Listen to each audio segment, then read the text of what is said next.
Here's how I do capes. The cape is like a flag or any bit of material. If you have a bit of fabric, okay, I said that's fabric, and you put a pin in it here, and then you apply wind in this direction, okay, it will flutter the stress lines, right? All these, there's little particles, material. Each of these particles has weight. The weight will act like an object in physics, right? So, meaning if there was a pin here and a string with a ball, and you apply force, a lot of force, this ball will kind of bounce around and the string will kind of dance around like that, right? With this ball on the end.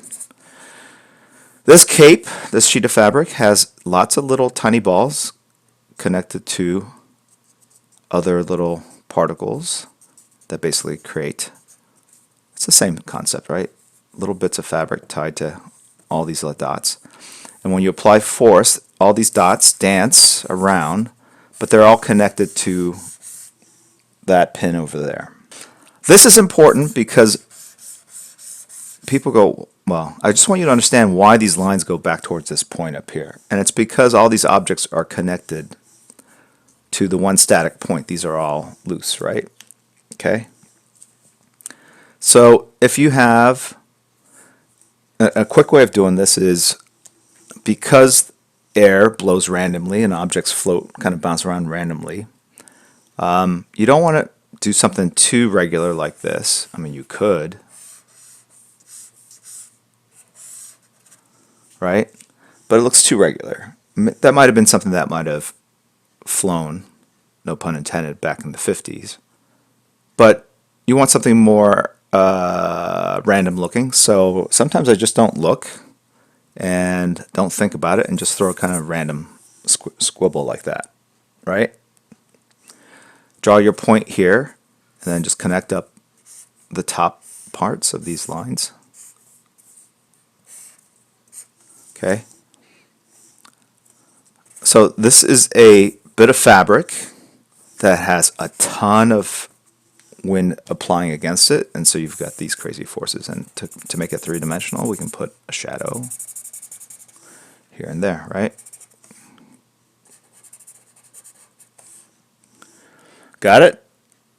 Okay. Now, that's one point billowing, creating technical terms. A cape, so if you have Superman's head here, the back of his head,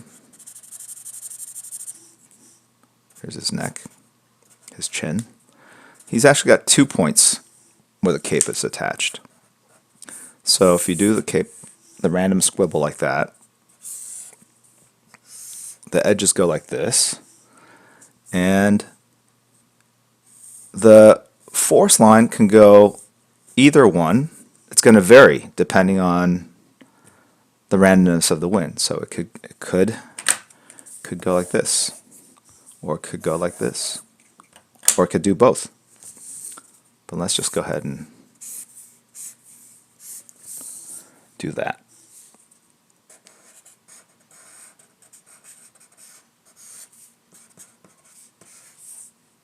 All right.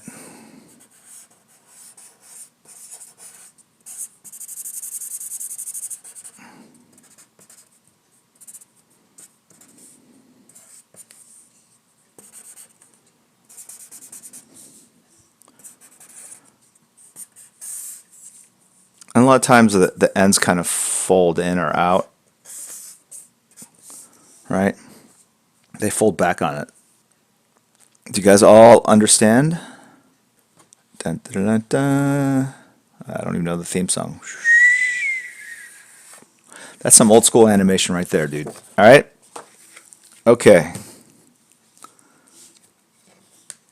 And sometimes he has the symbol back here.